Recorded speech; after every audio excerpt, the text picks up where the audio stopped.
ng financial assistance kasi ayaw nga nilang makita or lumabas na may kapalit yung pagbibigay ng mga witness ng testimonya. Ngunit, pinangako rin naman ni Risa na ililink siya after the hearings sa mga organisasyong tumutulong sa mga biktima ng human trafficking. Part 4, noong February 22, 2024, pinaalam ni Michael na may nag-o-offer na magbigay ng malaking pera, proteksyon at magaling na abogado para mag-recant nang mapahiya si Senator Risa Hontiveros para wag nang matuloy ang kaso laban sa SMNI for labor violations and stuff like that, at iiwan din daw rin naman siya ni Senator Risa, of which he said hindi niya tinanggap and that he did not believe na iiwanan naman siya ni Senator Risa Hontiveros.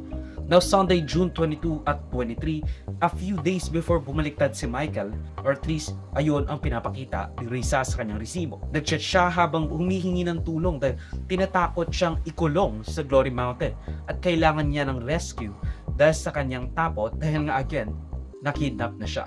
Mahina raw ang signal, kaya gusto niya na agad humingi ng tulong kay Senator Risa.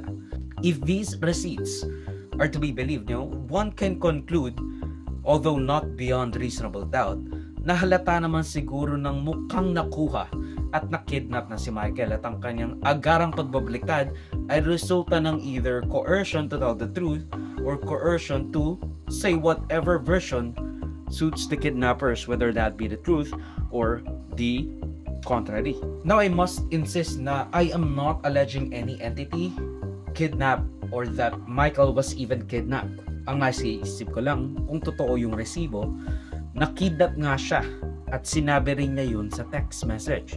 So if we believe that, we got ourselves a pretty solid case. Now, either totoo yung sinasabi niya, which I personally highly doubt, meaning nag-commit siya ng perjury, or he is being forced to suit whatever the kidnappers need for him to say. Although nakakabahala na if nakidnap siya, walang nabigay na sapat na proteksyon para kay Rene, which is why nakidnap siya. Lalo na at malaki ang kanyang kinakalaban. Malaki ang kanyang kinalaban. Tapos ngayon, naiwan siya sa ere kasi hindi siya nabigyan ng proteksyon.